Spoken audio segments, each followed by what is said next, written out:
Hello students, welcome to smart study. मेरा नाम है ज्योति और हमारी एलिजाबेथन एज चली हुई है इंग्लिश हिस्ट्री में। इंग्लिश लिटरेचर का जो हमारी सीरीज चली हुई है उसमें हमारी एलिजाबेथन एज चली हुई है। उसमें हम क्या क्या कर चुके हैं, कल हमने किया था यूनिवर्सिटी और डेवलपमेंट ऑफ ड्रामा, और आज करेंगे हम हमारे जो मेन राइटर हैं एलिजाबेथन एज के, विलियम शेक्सपियर। चलिए देख लेते हैं। इससे पहले कि हम क्लास स्टार्ट करते हैं उससे पहले thoughts of day. Thoughts of day is that ज़िंदगी में एक ऐसा उद्देश्य होना चाहिए जो इतना बड़ा हो कि उस जब तक वो उद्देश्य आपका पूरा ना हो तब तक आप 1 मिनट के लिए भी चैन से न बैठ पाएँ। मतलब अपना फुल डेडिकेशन दो, जो भी आप काम करना चाहते हो उसमें फुल डेडिकेशन दो और एक एम एस्टेब्लिश करो। ठीक है, चलिए लेक्चर स्टार्ट करते हैं। जैसा कि मैं बता चुकी हूँ, आज का हमारा टॉपिक है विलियम शेक्सपियर। विलियम शेक्सपियर में सबसे पहले देखते हैं इनकी हमारी बर्थ डेट क्या है और कब इनकी जन्म होता है, कब इनकी डेथ होती है। जो इनका जन्म और इनकी डेथ क्यों इंपॉर्टेंट हो जाती है, क्योंकि इनका सेम डे पर डेथ होती है, सेम डे पे बर्थ होती है। मतलब इनके बर्थडे वाले दिन इनकी डेथ होती है। तो इनका जो ईयर है 1564 और जो डेथ ईयर है वो 1616। ठीक है, और कहाँ पे इनका जन्म होता है? Stratford on Avon. ये एक विलेज होता है वारविकशायर का, एक विलेज होता है वारविकशायर में, Stratford on Avon. He is also called bard of Avon. यहाँ पे लिखा नहीं हुआ, आप लिख लीजिए बार्ड। बार्ड मतलब पोइट, बार्ड ऑफ एवन। ये एवन उनके विलेज के पीछे। ठीक है, इनको बार्ड ऑफ एवन बोला जाता है। इनकी बर्थ हुई, डेट जो डेथ डेट हुई, ये बर्थ डेट हुई, वो सेम है। और जो ईयर है 1564 में इनका जन्म होता है, 1616 में इनकी डेथ हो जाती है। इनके फादर जो एक प्रोस्पर्स ग्रेन डीलर होते हैं, जो अनाज का काम करते थे। वो काफ़ी अच्छा बिजनेस चल रहा होता है। अचानक से उस बिजनेस में ना जो डाउनफॉल आ जाता है और इनको अपना स्कूल वगैरह छोड़ना पड़ता है। और स्कूलिंग क्या थी इनकी, एक लोकल ग्रामर स्कूल में पढ़ रहे होते हैं और 13-14 एज में ये स्कूल छोड़ देते हैं। फिर 18 जैसे कि 18 के होते हैं, इनकी मैरिज हो जाती है एन हैथवे। इनकी वाइफ का नाम था एन हैथवे, जो कि इनसे 8 साल बड़ी थी। उनके 3 बच्चे होते हैं, 2 बेटियां होती हैं और एक बेटा होता है। ठीक है, 18 साल की उम्र में जो इनसे 8 साल बड़ी थी एक लेडी एन हैथवे, उनसे शादी हो जाती है। उनके 3 बच्चे होते हैं और इनके बेटे का नाम होता है हेमनेट। हेमलेट नहीं, हेमनेट। ठीक है, उनकी डेथ भी हो जाती है बाद में। और एक और इंसिडेंट है जो इंटरेस्टिंग है इनके बारे में। वो बोला जाता है कि ये एक बार ना थॉमस लूसी होते हैं, उनके पार्क होता है ये लिखा हुआ शार्लेट कोर्ट। उसमें ना इनकी जो डियर और रैबिट होती हैं, जो थॉमस लूसी की, उनको पोचिंग करते हुए पकड़े जाते हैं और इनको काफ़ी पीटा जाता है। और इस इंसिडेंट के बाद ना, मतलब ऐसा बोला जाता है कि थॉमस लूसी की जो ये डियर है या जो रैबिट है उनको चोरी कर रहे थे या इनकी पोचिंग कर रहे थे, उनको मार रहे थे। तो इनको पकड़ लिया जाता है और इनको काफ़ी मतलब इनका ह्यूमिलेट होते हैं ये। और अपनी ह्यूमिलेशन की वजह से ये वो जो अपना टाउन है वहाँ से चले जाते हैं और लंदन आ जाते हैं। और लंदन में क्या करते हैं? लंदन में करते हैं एक अपना एज एन एक्टिंग, एक एक्टर के तौर पर काम करना स्टार्ट करते हैं। एक्टिंग में अपना प्रोफेशन स्टार्ट करते हैं। और एक्टिंग में प्रोफेशन स्टार्ट करते हैं, हमारे नेट के पॉइंट ऑफ व्यू से क्या इंपॉर्टेंट हो जाता है? अगर वो एक्टर थे तो किसी चीज़ में उन्होंने एक्टिंग भी की है, तो कहाँ पे एक्टिंग की है जो नेट के पॉइंट ऑफ व्यू से इंपॉर्टेंट है? वो है इनके अपना ही वर्क है, एक हैमलेट, और दूसरा है एज यू लाइक इट। उसमें एक करेक्टर आते हैं हैमलेट में, घोस्ट। हैमलेट की स्टोरी एक घोस्ट से स्टार्ट होती है। हैमलेट के जो फादर होते हैं वो एक घोस्ट के रूप में दिखाई देते हैं, उनकी डेथ हो चुकी है और वो घोस्ट के तौर पर सबसे पहले आते हैं। और जो घोस्ट का रोल प्ले करते हैं वो शेक्सपियर होते हैं। ठीक है, और जो एज यू लाइक इट में एक एडम करेक्टर है, उसका रोल भी शेक्सपियर प्ले करते हैं। फिर हमारे एक बेन जॉनसन राइटर हैं इसी एज के, जो इनके कंटेम्प्रेरी थे। उनका एक वर्क होता है every man in his humour. वहाँ पे जो मेन करेक्टर है इसमें, जो every man in his humour में एक मेन करेक्टर है नोबिल, उसका रोल भी शेक्सपियर अदा करते हैं। ठीक है, एज एन एक्टिंग वो कहाँ कहाँ पे रोल अदा कर रहे हैं? हैमलेट में, एज यू लाइक इट में और every man in his humour. और ये जिनका रोल प्ले करते हैं उनको याद कर लेना। अभी इनकी एक्टिंग की बात हुई ना, ये एक्टर थे, वहाँ से जो स्टैटफोर्ड एवन वहाँ से भाग कर आ गए लंदन, वहाँ पे एज एन एक्टर अपना प्रोफेशन स्टार्ट करते हैं। तो फिर उसके टाइम में जो हमारे जो थिएटर है ना, वहीं पे तो एक्टिंग करते होंगे, वो थिएटर इंपॉर्टेंट हो जाते हैं।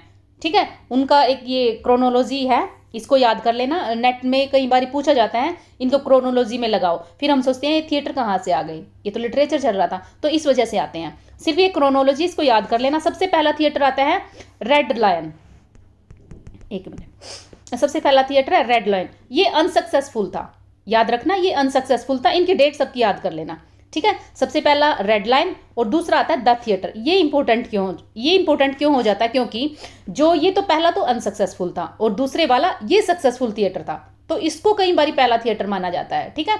इसमें डिफरेंस याद रख लेना, कैसे क्वेश्चन पूछ रहा है, ठीक है, ऐसा देख लेना। और जो इनके जिन्होंने इसको एस्टेब्लिश किया है वो थे, जो ओनर होते हैं, जेम्स बारबेज और जॉन ब्रेन। और ये कौन होते हैं, इन्होंने ही रेड लाइन को एस्टेब्लिश किया था। इन रेड लाइन की कंस्ट्रक्शन किन्होंने करवाई है, बारबेज और ब्रेन ने, ठीक है, इन्होंने करवाई, लेकिन वो अनसक्सेसफुल हो जाता है, वो फ्लॉप हो जाता है, तो ये द थिएटर का कंस्ट्रक्शन करवाते हैं, ठीक है। इसके बाद आता है हमारा द कर्टेन, फिर आता है द रोज, द स्वान, और सबसे इंपॉर्टेंट हो जाता है द ग्लोब। 1599, इनका टाइम भी इंपॉर्टेंट है, सबका याद कर लेना टाइम। फिर आता है द फॉर्चून, और लास्ट में द रेड बुल, ठीक है। और जो हमारे शेक्सपियर होते हैं, शेक्सपियर ने किस किस थिएटर में काम किया है, वो एक्टर थे ना, तो थिएटर में काम किया होगा। उन्होंने द थिएटर में भी किया है, कर्टेन में और रोज में, और फिर लास्ट में इसके पार्ट ओनर बन जाते हैं, मतलब एक टाइप से इसमें अपने ओनर ही बन जाते हैं वो, ठीक है। इस वजह से ये सभी इंपॉर्टेंट हो जाते हैं। चलो, अभी कुछ थिएट्रिकल कंपनी होती हैं इस टाइम पे कुछ थिएट्रिकल कंपनी होती हैं, like Shakespeare as an actor काम कर रहा होता है, तो उसकी कुछ कंपनी भी होगी जिनसे वो जुड़ा हुआ है। तो जोन सी थिएट्रिकल कंपनी होती है इस टाइम पे जिनमें शेक्सपियर काम कर रहा होता है, इनको मैं पहले भी डिस्कस कर चुकी हूँ। जहाँ पे हमने डेवलपमेंट ऑफ ड्रामा किया था ना, वहाँ पे बताया था जो प्यूरिटन है थिएटर को अपोज कर रहे हैं, और ये जो एक्टर होते हैं अपने आप को, अपनी इमेज को अच्छा दिखाने के लिए अपने आप को किसी लाइक नोबल से, किसी किंग से अपना नाम जोड़ लेते हैं, ठीक है, और अपनी कंपनी बना लेते हैं। भी हम ऐसे ही कोई वैसे घूमने फिरने वाले नहीं हैं, हमारी भी कुछ इमेज है, इसको ऐसे एज एन ब्रांड्स बनाने के लिए अपने आप को, तो ये कंपनी बना लेते हैं खुद की। और जो जिन कंपनी से शेक्सपियर जुड़ा हुआ था ये 3 हैं, कौन सी हैं, Earl of Leicester's player, Lord Chamberlain's player, यहाँ पे प्लेयर लिख लेना, किंग्स सर्वेंट, ये 3 कंपनी होती है जहाँ पे शेक्सपियर काम करता है एज एन एक्टर। और ये मैं बता चुकी हूँ, यहाँ पे शेक्सपियर ने कहाँ किस किस थिएटर में काम किया, the theatre, the rose, the curtain and the globe. Globe का ये टाइम पीरियड इंपॉर्टेंट है, कब एस्टेब्लिश हुआ वो बताया। ये पार्ट ओनर बन जाता है ग्लोब का भी, और एक और होता है थिएटर ब्लैक फेयर्स थिएटर, ठीक है, यहाँ से यही इंपॉर्टेंट है। अभी बात करते हैं शेक्सपियर का ड्रामेटिक पीरियड कब से स्टार्ट होता है। इनका ड्रामेटिक पीरियड स्टार्ट होता है 1591 से 1611। इनका ना टाइम पीरियड और क्रोनोलॉजी इनके वर्क की कोई कुछ फिक्स नहीं बोल सकते, मतलब हर बात में ये बोला जाता है कि ऐसा था, क्योंकि इनका कोई ऑथेंटिक सोर्स नहीं मिला शेक्सपियर के बारे में, ना कोई कंटेम्प्रेरी डायरी मिली है जिनसे हम पता लगा सकें भी शेक्सपियर की जो परमानेंट उनकी क्या डेट होती हैं, कैसे उनके वर्क कब से कब स्टार्ट किया। सिर्फ ये ना एक रेफरेंस देख रहे हैं हम, कोई इनके कंटेम्प्रेरी राइटर है वहाँ पे इनका कुछ मिल गया इनके बारे में, वहाँ से उठा ली बातें, या फिर कुछ और लाइक एक्सटर्नल इंटरनल सोर्स से हम जो क्रिटिक्स हैं वो इनके बारे में इंफॉर्मेशन उठाने की कोशिश की है, ठीक है। ऐसा कुछ फिक्स नहीं है इनके वर्क के बारे में, लेकिन जो नेट के पॉइंट ऑफ व्यू से इंपॉर्टेंट है वो है इनका ड्रामेटिक करियर कब से स्टार्ट होता है। 1591 से 1611 तक चलता है, ये 20 ईयर्स का पीरियड होता है। इसमें ये क्या क्या करते हैं, 37 प्ले लिखते हैं, 2 नैरेटिव लॉन्ग पोइम्स हैं जो वीनस एंड एडोनिस है, एक तो एक रेप ऑफ लुक्री है जो हम पहले डिस्कस कर चुके हैं, और 154 सोनेट्स लिखते हैं, ठीक है। हाँ, ये जो मैं अभी बताया Venus and Adonis, rape of Lucrece, इनका टाइम पीरियड है 1593-1594। ये हुई इनके कैरियर की बात, ये ड्रामेटिक पीरियड कब से स्टार्ट होता है और क्या क्या ये बनाते हैं। अब बात करते हैं ये जो 154 सोनेट्स है ना, इनको डिवाइड करते हैं, इनका डेडिकेशन देखते हैं किस किस को डिवाइड है। जो 126 सोनेट हैं they were dedicated to William Herbert earl of Pembroke, ये स्पेलिंग मिस्टेक है, थोड़ा देख लेना। जो वन इनमें से 154 सोनेट्स में से 126 dedicated to William Herbert earl of Pembroke, 26 dedicated to dark lady, एक डार्क लेडी है, उनका भी मतलब कन्फ्यूज़न ही है, ऐसा कुछ फिक्स नहीं है। लेकिन जैसे हमारे नेट में क्वेश्चन पूछा गया है तो उन्होंने मैरी फिंटन को डार्क लेडी माना है, ठीक है, तो हम उसी को ही मानेंगे। तो 26 डेडिकेटेड टू मैरी फिंटन। और जो 126 सोनेट है विलियम हर्बर्ट को है, 26 सोनेट डेडिकेटेड टू मैरी फिंटन, और 2 पर्सनल पोइम है, 2 इनकी पर्सनल पोइम है जो कि पैसिनेट पिलग्रिम उसमें पब्लिश हुई हैं। ये कलेक्शन है सोनेट कलेक्शन की। हमने किया था ना सोनेट्स कलेक्शन, वो सभी रिवाइज करो। और आप कमेंट नहीं करते, कमेंट किया करो, इससे आपका रिवीजन होता है। पैसिनेट पिलग्रिम एक सोनेट कलेक्शन है या कलेक्शन ऑफ पोइम्स हैं, और हमने कुछ कलेक्शन ऑफ पोइम्स की हैं बहुत सारी, वो कमेंट करो कमेंट बॉक्स में, ठीक है। चलिए नेक्स्ट देखते हैं। अभी जैसा मैंने बताया था ना, इनका एक बेटा होता है, उनकी डेथ हो जाती है 1596 में। जैसा कि मैं बता चुकी हूँ, शेक्सपियर अपना टाउन छोड़ देते हैं, जो लूसी वाला इंसिडेंट होता है उसके बाद। लेकिन जैसे डेथ होती है दोबारा से अपने टाउन में आते हैं, और एक मिनट, दोबारा से अपने टाउन में आते हैं और क्या करते हैं, 156 में जैसे बेटे की डेथ होती है स्टैटफोर्ड आते हैं, और उसके बाद ये मतलब इनको ऐसा कुछ अलग नहीं लगता, तो बार बार विजिट करते हैं, अपने टाउन में आने जाने लगते हैं, और वहाँ पे एक बड़ा सा प्लेस लेते हैं और अपना घर बना लेते हैं। वो कब बनाते हैं, 1597 में एक घर बना लेते हैं उधर। और फिर जो बिल्कुल लास्ट में क्या करते हैं, 1611 के बाद ही bade farewell to his stage, अपने जो स्टेज है उसको ये अलविदा बोल देते हैं, और एक कंट्री जेंटलमैन की तरह, एक नॉर्मल कंट्रीमैन की तरह अपना जीवन व्यतीत करते हैं 1611 के बाद। और इनकी डेथ हो जाती है 1616 में, ठीक है। और इनकी डेथ के बारे में वही कन्फ्यूज़न है, कोई बोलता है मर्डर हुआ है, कोई बोलता है नहीं ये तो सिर्फ उनके घर में कुछ गेस्ट आए हुए थे, उनके साथ उन्होंने हैवी ड्रिंकिंग की और उसके बाद उनको फीवर आया और उनकी डेथ हो गई। कुछ बोलता है बेन जॉनसन ने इनका मर्डर किया है, ठीक है। लेकिन जो नेट के पॉइंट ऑफ व्यू से क्या माना जाता है, bout of drinking, heavy drinking के बाद इनकी डेथ हुई है, ठीक है। और वो गेस्ट कौन थे जो इनके घर पे आए थे, जो माइकल ड्राइडन है। माइकल ड्राइडन कहाँ पे आए थे, सोनेटर में आए थे ना हमारे, ड्राइडन्स आइडिया मिरर, ठीक है। वो और बेन जॉनसन जो आगे करेंगे, ये हमारे जो शेक्सपियर हैं इनके कंटेम्प्रेरी हैं। ये क्रिटिसाइज भी बहुत करते हैं शेक्सपियर को, ठीक है। और इनका जो डेथ होने के बाद जो इनके टॉम होते हैं ना, जैसे क्रिश्चियन में होते हैं टॉम, वहाँ पे स्टोन लगा होता है, उस स्टोन पे कुछ वर्ड्स लिखे हुए हैं, वो हैं इंपॉर्टेंट है, इनको देख लेना। Trust me those who removed my stone, blessed me those who spare my bones, ठीक है। इसको याद कर लेना, उनकी जो टॉम है क्या लिखा हुआ है। अब बात करते हैं, जो मैं बता चुकी हूँ इनकी जो ये होते हैं, इनके लाइफ के बारे में कोई ऑथेंटिक सोर्स नहीं है, क्योंकि इनके कंटेम्प्रेरी ने, जो इनके कंटेम्प्रेरी राइटर हैं, किसी ने कोई इनके बारे में बायोग्राफी नहीं लिखी है, बस ऐसे ही छुटपुट कुछ रेफरेंस उठाए गए हैं इधर उधर से, ठीक है। एक मिनट, शायद कुछ छूट गया है, लेट मी चेक।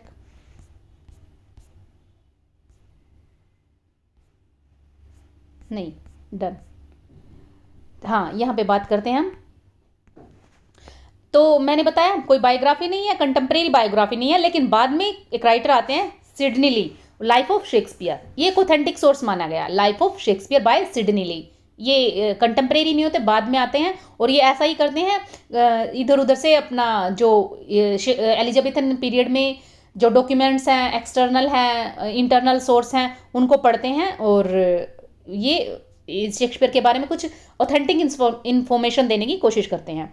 अभी बात करते हैं, कुछ टर्म्स हैं जो शेक्सपियर के बारे में इंपॉर्टेंट है, जो नेट के पॉइंट ऑफ व्यू से इंपॉर्टेंट है, वो पढ़ लेते हैं। पहली है bardolater, it is coined by GBS, और it is used for fan of Shakespeare.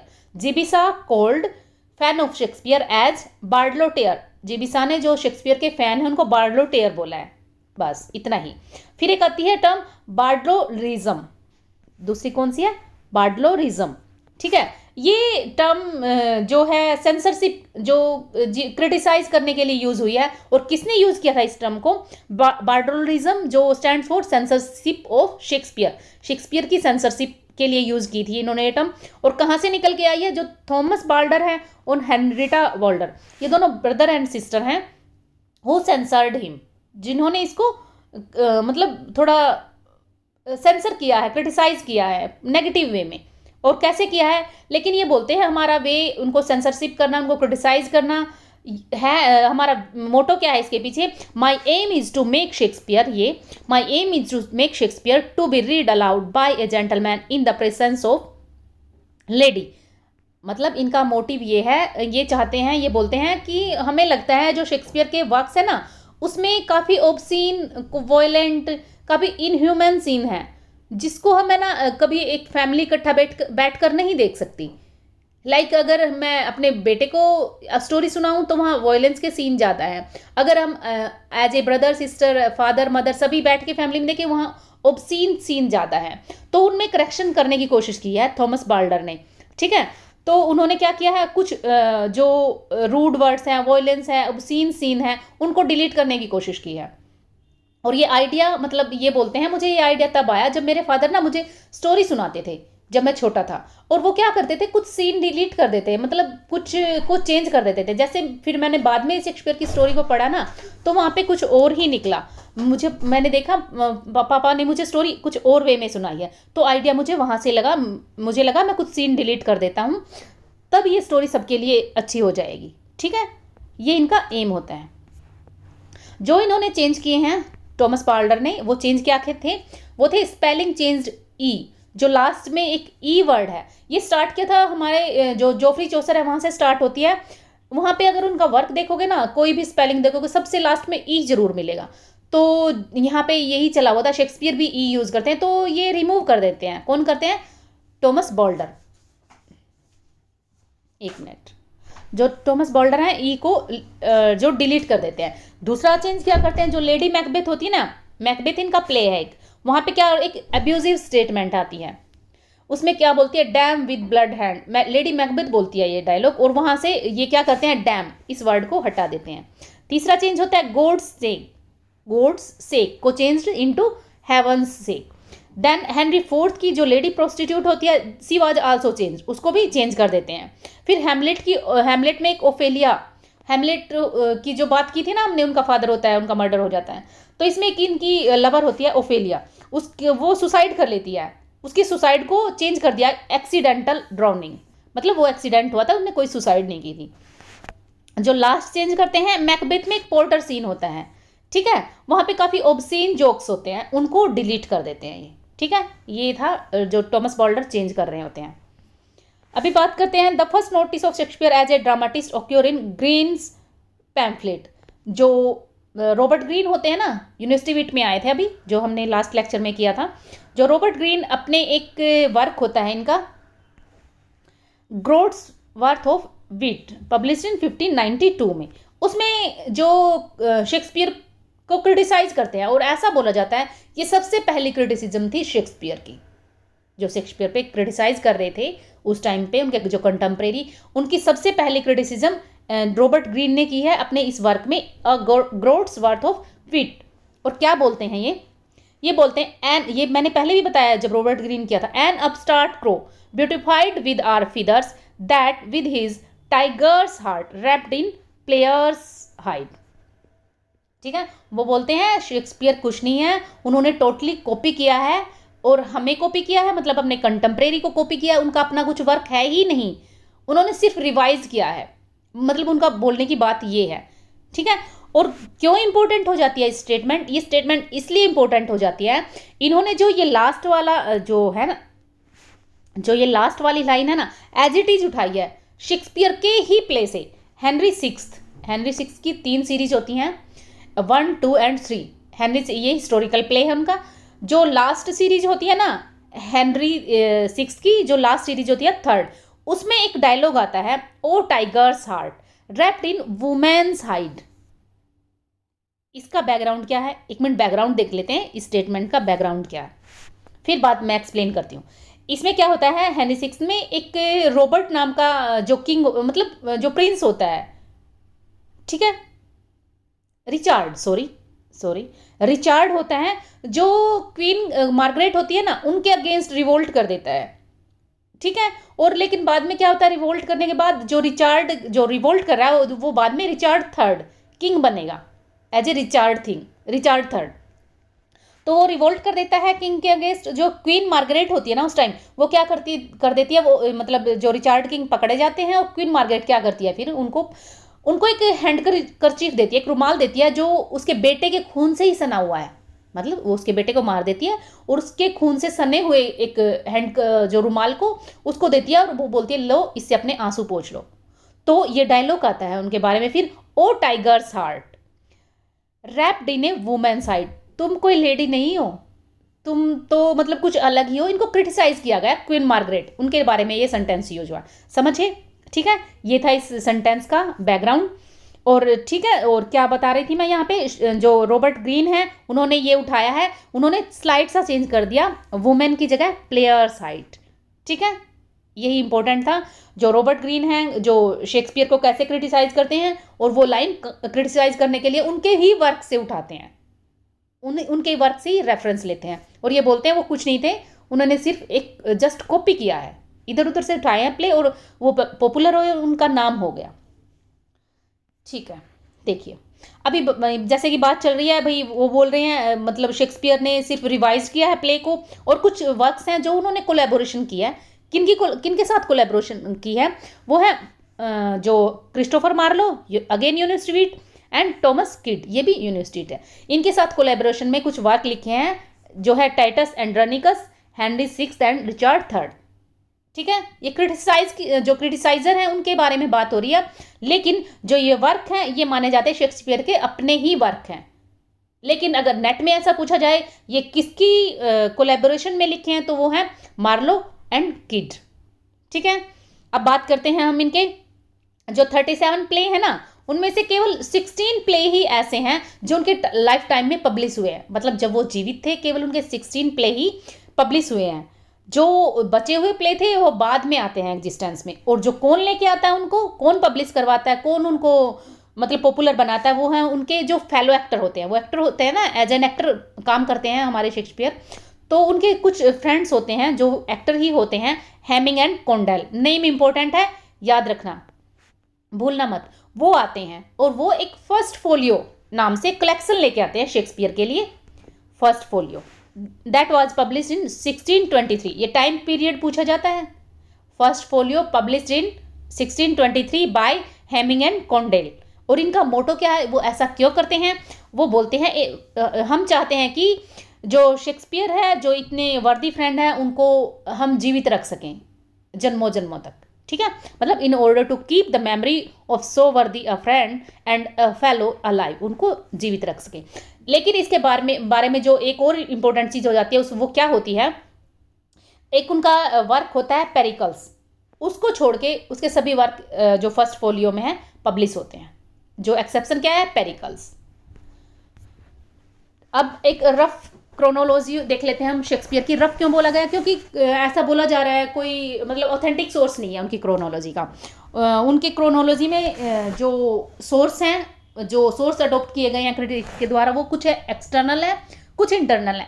External source कौन से हैं, एक्सटर्नल सोर्स वो हैं जो उनके अभी बताया मैंने, जैसे उनके कोई कंटेम्प्रेरी होते हैं, किसी ने डायरी लिखी, कुछ डॉक्यूमेंट्स हुए, उन डॉक्यूमेंट से इधर उधर से चीज़ें उठा लेना, जहाँ पे भी शेक्सपियर का रेफरेंस आया है, ठीक है। ऐसा ही एक डॉक्यूमेंट होता है जो एक्सटर्नल सोर्स में आता है, वो होता है फ्रांसिस मेयर का होता है, एक मिनट,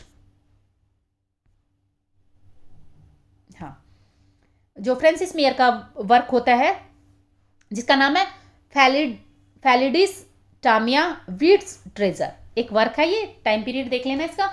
तो ये एक्सटर्नल सोर्स के तौर पर हम यूज करते हैं। और वो क्या करते हैं वहाँ पे इनके इस वर्क में शेक्सपियर के बारे में काफ़ी रेफरेंस मिलता है। यहाँ पे वो क्या कर रहे हैं, जो चौसर है ना हमारे जोफ्री चौसर, उनसे लेकर इनके टाइम पीरियड तक, इनका टाइम पीरियड, ये जो डॉक्यूमेंट्स है ना जो शेक्सपियर हैं उनके कंटेम्प्रेरी है ना, ये एक डॉक्यूमेंट्स है, उसमें कुछ छुटपुट शेक्सपियर के बारे में लिखते हैं, और उसमें सिर्फ शेक्सपियर के बारे में नहीं लिख रहे, जो चौसर से लेके है उनके टाइम तक जितने भी राइटर आए हैं, मेजर राइटर, उनको डिस्कस करते हैं और उनके वर्क्स को डिस्कस करते हैं, और उनको कंपैरिजन कर रहे हैं ग्रीक से, लैटिन से और इटालियन राइटर से। ठीक है, क्या समझे? जो फ्रांसिस मेयर है उनका एक वर्क है वीट्स ट्रेजर, उसमें कुछ शेक्सपियर के हमारे रेफरेंस मिलते हैं, और वहाँ से वो उनको शेक्सपियर को एक ग्रेट ड्रामाटिस्ट में जगह देते हैं, मतलब वो एक ग्रेट ड्रामाटिस्ट बताते हैं शेक्सपियर को। लाइक पोइट्री, ट्रेजेडी और कॉमेडी, इसमें उनके वर्क को डिवाइड करते हैं, उनके बारे में बता रहे हैं अपने इस वर्क में। कैसे डिवाइड कर रहे हैं वो बोलते हैं, जैसे कि जो हमारे प्लूटस और सेनेका होते हैं ना, जो जो ड्रामाटिस्ट होते हैं, लैटिन ड्रामाटिस्ट होते हैं Plutus and Seneca. Plutus famous for his comedy and Seneca tragedy. जो प्लूटस हैं उनको मास्टरी हासिल है जो कॉमेडी में, और सेनेका को ट्रेजेडी में। लेकिन जो हमारे शेक्सपियर होते हैं ना, उनको दोनों ट्रेजेडी और कॉमेडी, उनमें दोनों में एक्सीलेंसी है उनकी, वो दोनों में मास्टर हैं। ठीक है, प्लेटस कॉमेडी के लिए फेमस है, सेनेका ट्रेजेडी के लिए। ठीक है, पूछा जाता है ये क्वेश्चन प्लेटस और सेनेका का। लेकिन जो फ्रांसिस मेयर बोलते हैं हमारे शेक्सपियर है ना, उनको दोनों जेनर में मास्टरी है। तो बताते हैं कैसे मास्टरी है, प्रूफ देते हैं। उनकी कॉमेडी देख लीजिए, उनकी ट्रेजेडी देख लीजिए। कॉमेडी में बता रहे हैं वो, कॉमेडी में बताते हैं उनका एक वर्क है जेंटलमैन ऑफ वेरोना, जो अभी इनको मतलब वो कैटेगराइज कर रहे हैं। कॉमेडी ये है उनकी, ट्रेजेडी ये है वो, और फिर बताते हैं वो मास्टर हैं इनमें। तो कॉमेडी में क्या क्या डाला उन्होंने? Gentleman of Verona, comedy of error, love's labour lost, love's labour born, midsummer's night dream, his मतलब उनका मर्चेंट ऑफ वेनिस, ये इनकी कॉमेडी है। और ट्रेजेडी में बताते हैं ट्रेजेडी कौन सी है। ट्रेजेडी है Richard the second, Richard the third, Henry the fourth, King John's, Titus Andronicus and Romeo and Juliet, ये इनकी ट्रेजेडी बताई है अकॉर्डिंग टू फ्रांसिस मेयर। मतलब अगर क्वेश्चन ऐसे आए कुछ, मतलब ये फ्रांसिस मेयर के अकॉर्डिंग है। ठीक है, उन्होंने कॉमेडी किसको बोला है और ट्रेजेडी किसको बोला है, ऐसे आपको 4 ऑप्शन में दे देंगे अकॉर्डिंग टू फ्रांसिस मेयर। अब बात हुई एक्सटर्नल सोर्स की, फ्रांसिस मेयर की, उन्होंने कैसे कैटेगराइज किया है जो शेक्सपियर है उनके प्ले को। अब बात करते हैं हम इंटरनल सोर्स। इंटरनल सोर्स वही है, मतलब इंटरनल सोर्स लाइक जो शेक्सपियर के जो वर्क है ना, उनको पढ़ने के बाद जब हमें पता चलता है उनकी टोन कैसी है, उनका मीटर कैसा है, उसके बेस पे हम डिसाइड करते हैं अब उनका पॉइंट ऑफ व्यू कैसा है। लाइक उनके अगर लास्ट के वर्क देखें उनका स्टाइल अलग मिलेगा, जो मिडल वर्क देखेंगे उनका स्टाइल अलग, और जो अर्लियर जो पहले जो मतलब उन्होंने जो फर्स्ट हैंड ट्राई किया था, उनका स्टाइल कुछ और है, वो इमेच्योर कैटेगरी में डाले हुए हैं, मतलब इमेच्योरिटी दिखती है। जो लास्ट तक जाते जाते मैच्योरिटी आ जाती है। तो उनकी टोन, उनके मीटर और उनके टॉपिकल एल्यूजन, इनके हिसाब से उनको कैटेगराइज करने की कोशिश करते हैं। ठीक है, अभी हमने क्या किया, शेक्सपियर के जो वर्क है उनकी क्रोनोलॉजी डिसाइड करने की कोशिश की एक्सटर्नल सोर्स पे और इंटरनल सोर्स पे। इंटरनल सोर्स ये हमारे 3 हैं, मतलब उनका स्टाइल वगैरह है। चलिए नेक्स्ट देखते हैं। अभी जो ये जर्नल है, मतलब वो तो अकॉर्डिंग टू फ्रांसिस मेयर था। अभी हम जनरली बताते हैं उनका कैसे कैसे पीरियड होता है। जो उनका जो जनरल पीरियड माना जाता है वो है फर्स्ट पीरियड होता है 1596 से लेके, उसमें हमारी जो हिस्टोरिकल प्ले है, कॉमेडी है और ट्रेजेडी, ऐसे डिवाइड किया गया। हिस्टोरिकल प्ले में जो अर्ली प्ले है उनका कौन सा आता है? Henry sixth. हेनरी सिक्स्थ की 3 सीरीज हैं, 1, 2 एंड 3। उनमें जो हेनरी सिक्स्थ के 3 प्लेज आते हैं हिस्टोरिकल प्ले। हिस्टोरिक मतलब मेरा कहने का मतलब ये है, जो हिस्टोरिकल प्ले हैं शेक्सपियर के, उसमें हेनरी सिक्स्थ आते हैं, उनकी 1, 2, 3 सीरीज होती हैं और वो अर्ली पीरियड में शामिल किए गए हैं। ठीक है, और दूसरा हमारा रिचार्ड सेकंड एंड थर्ड, इसको करेक्शन कर लेना, रिचार्ड सेकंड। ठीक है, और फिर आते हैं हमारे किंग जॉन्स, ये अर्ली पीरियड के हिस्टोरिकल प्ले है। और फिर कॉमेडी में अर्ली पीरियड में क्या आता है? Love's labour lost, comedy of error, 2 gentleman of Verona, a midsummer's night dream. फिर ट्रेजेडी में Titus Andronicus and Romeo and Juliet. फिर हमारा आता है मिडल पीरियड। मिडल पीरियड में क्या क्या है, जो हमारा फर्स्ट पीरियड 1990 से लेकर 96, अब आता है 96 से लेकर 1608। इसमें हिस्ट्रीज में क्या बताया गया, हेनरी फोर्थ में 2 प्ले हैं, ठीक है। हेनरी फोर्थ में 2 सीरीज हैं, 1 और 2। फिर आता है हेनरी फिफ्थ, ठीक है। फिर आती है हमारी comedy, the merchant of Venice, taming of shrew, merry wife of Windsor, much ado about nothing, as you like it, twelfth night, Troilus and Cressida. कुछ याद आया? जो कुछ भी याद आया कमेंट में कमेंट करो, और कमेंट जरूर किया करो, इससे आपका रिवीजन होता है।